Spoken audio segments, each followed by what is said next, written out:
కవిత episode ఇప్పుడు చర్చనీయాంశంగా మారింది. ఆమె రాసిన లేఖ లీక్ అవ్వడంతో ఫ్యామిలీ గొడవలు ఒక్కసారిగా బయటకు వచ్చినటువంటి విషయం మనందరికీ తెలిసిందే. అయితే పార్టీలో కోవట్టులు ఎవరో చెప్పాలని ఆమె డిమాండ్ చేశారు. అలాగే కొంతమందిపై తీవ్ర విమర్శలు చేశారు. కవిత జైలు నుంచి బయటకు వచ్చిన తర్వాత ఆమె తెలంగాణ జాగృతి పేరు మీదనే పోరాటాలు చేస్తోంది.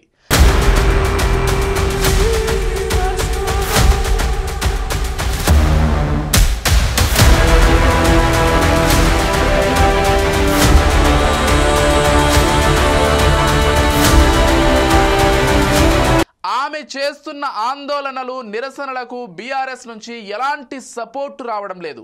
దీంతో కేటీఆర్ కవిత మధ్య గ్యాప్ వచ్చినట్లు తెలుస్తోంది. ఏటా అన్నకు రాఖీ కట్టే కవిత ఈసారి అలా రాఖీ కట్టలేదు. తన అన్న కేటీఆర్ కు రాఖీ కట్టకుండానే ఉండిపోయారు. దీంతో వారిద్దరి మధ్య ఫ్యామిలీ వార్ ఓ రేంజ్ లో సాగుతున్నట్లు రాజకీయ వర్గాల్లో చర్చించుకుంటున్నారు.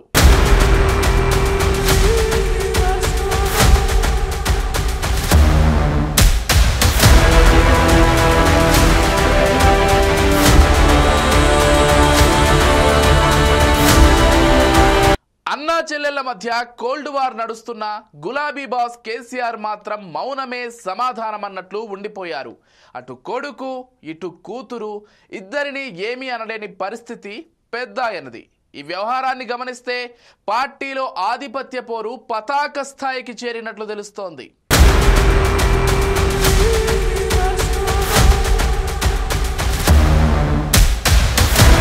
అందుకే అన్నా చెల్లెలకు పొసగడం లేదని సమాచారం.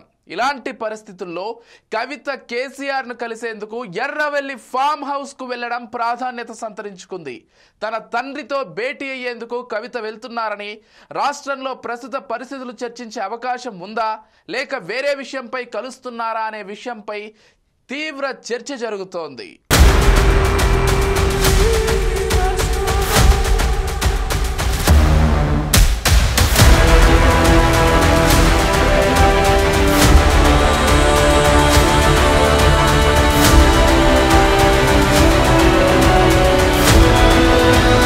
ఇటీవల కాలంలో కవితకు బీఆర్ఎస్ నేతలకు మధ్య అగాధం ఏర్పడిన నేపథ్యంలో నేడు ఎర్రవల్లి ఫామ్ హౌస్ కు కవిత పర్యటన ప్రాధాన్యత సంతరించుకుందనే చెప్పాలి. పొలిటికల్ భేటీ కానున్నట్లు తెలుస్తోంది.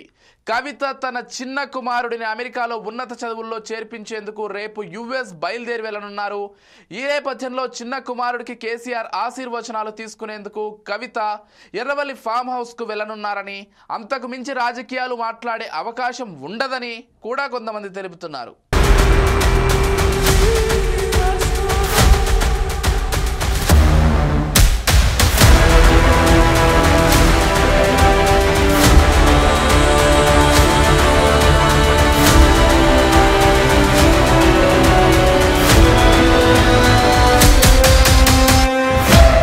కవిత అమెరికా టూర్లో 15 రోజుల పాటు ఉంటారు. ఆ తర్వాత సెప్టెంబర్ 1న తిరిగి రానున్నట్లు ఆమె కార్యాలయం నుంచి ఓ ప్రకటన విడుదల చేశారు.